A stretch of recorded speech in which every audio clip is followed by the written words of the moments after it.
What? I keep trying to call Jenny, but she's not picking up her phone. Why are you calling Jenny? What are you talking about? Chris was in a car accident. Wait, they told me Jenny was in a car accident.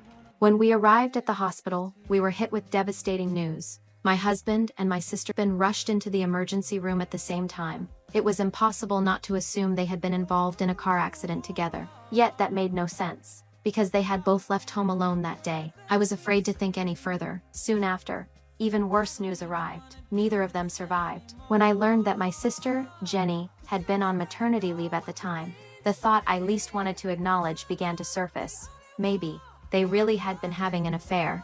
I held separate funerals for them. During the service, my daughter broke down in tears and suddenly ran out. By the time the ceremony ended, she was nowhere to be found. I searched everywhere, and eventually saw her spending time with the son of a convicted criminal. Not only had she skipped her father's funeral, she was also being encouraged by the boy to smoke. Overcome with anger, I immediately grounded her. After I calmed down, I began investigating why my husband and my sister had ended up in the same car. Using location data, I found my husband's vehicle parked near a hotel. My heart sank.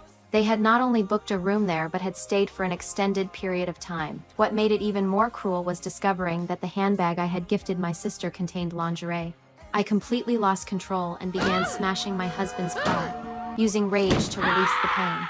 Exhausted, I returned home. Friends had sent gifts meant to comfort me, but they only made me feel more drained. As I entered the house, the door bounced back and hit me. I kicked it in frustration and broke it, only to come face to face with my daughter, who had snuck out. In that moment, I unloaded all my anger onto her. After my emotions finally settled, Jonah arrived with a baby, asking for help. I immediately noticed something was off and quickly soothed the infant to sleep. To keep myself from spiraling again, I started sorting through my husband's belongings and asked Jonah to help fix a cabinet. While going through the toolbox, he discovered a stack of letters. They were love letters written by my sister Jenny, addressed to my husband. I looked up at the painting on the wall and suddenly remembered that she had once strongly encouraged me to buy it for him. That was when I realized the signs had been there all along. To help me release my tension, Jonah suggested using eggs and kitchen knives to take out all my resentment on the painting.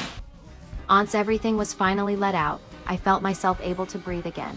He then brought up our high school years. Back then, we had feelings for each other, but never crossed any lines. This time, he admitted his feelings for me.